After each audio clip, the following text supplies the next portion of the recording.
একদিক দিয়ে ভোটের গরম, তার মধ্য দিয়ে তাপপ্রবাহ। এরই মধ্যে পেট্রোল ও ডিজেলের সংকট রাজ্যে, মানুষের জনজীবন একেবারে অতিষ্ঠ। রাজ্য জুড়ে শুধুই অশান্তি আর অশান্তি, একের পর এক সমস্যার মুখে জনসাধারণ। রাজ্য জুড়ে তাপপ্রবাহের যন্ত্রণায় যখন অতিষ্ঠ মানুষ, সামাজিক সংস্থা থেকে শুরু করে রাজনৈতিক দলের সর্বত তরমুজ বিতরণে ব্যস্ত, তখন সামনে এসে দাঁড়ালো বড় সমস্যা, রাজ্যে পেট্রোল এবং ডিজেলের সংকট। এই সংকট শুধু প্রথমবার নয়, বহুবারের সাক্ষী ত্রিপুরা রাজ্যবাসী। যে জায়গায় জল, শরবত এবং তরমুজ বিতরণে ব্যস্ত, তখন ওই জনসাধারণ বাইক এবং গাড়ি নিয়ে কাঠ ফাটা রোদের মধ্যে লাইনে দাঁড়িয়ে তেল নিচ্ছেন। এরই মধ্যে স্বস্তির খবর দিল পেট্রোল পাম্প কর্তৃপক্ষ। দু একদিনের মধ্যেই পেট্রোল এবং ডিজেলের সংকট থেকে রেহাই পাবে রাজ্যবাসী। কি বলছেন পেট্রোল পাম্পের কর্তৃপক্ষ, শুনুন।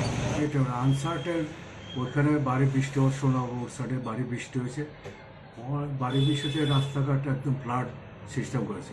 কিছু কিছু রাস্তা ভেঙে গেছে, গাড়ি পারছে না, যেতে পারছে না।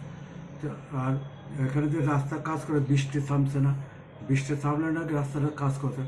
এইদারই কালকার থেকে বৃষ্টি কমছে, রাস্তার কাজ শুরু হয়েছে, গাড়িও আসা যাওয়া মুভমেন্ট করছে। এই কারণে 2টা দিন সাপ্লাই বন্ধ ছিল গুয়াহাটির লাইনটা, সেই জন্যই মাল আসেনি, একটু টাউনে একটু ক্রাই করছে। সেই কারণে 1 তারিখ থেকে গভর্নমেন্ট একটু আইন জারি করেছে, যেহেতু 2 হুইলারে 2 লিটার, ওদের 3 হুইলারে 3 লিটার, এরকম একটা বাইন্ডিং করে দিয়েছে।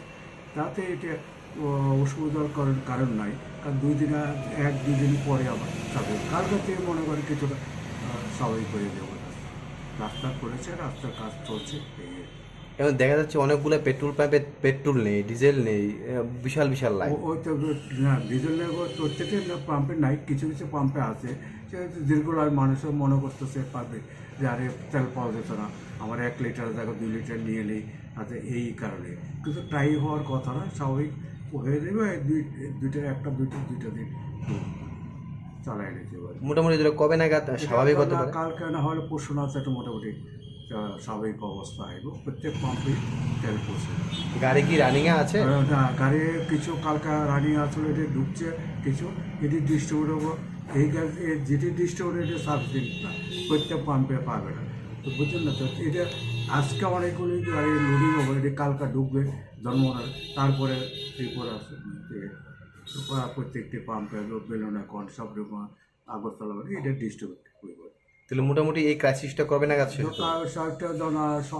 আজকে তো ওই শুক্রবার হয়ে গেছে, রোববার সোমবার নাগাদ ফুলফিল হয়ে যাবে। গাড়িতে আইসা বসতেই বলতো। ডিজেলের সংকট থেকে কবে মুক্তি পাবে রাজ্যবাসী, তা বুঝতে অবশ্য কিছুটা সময়ের দরকার। Bureau report, SD news media, Tripura.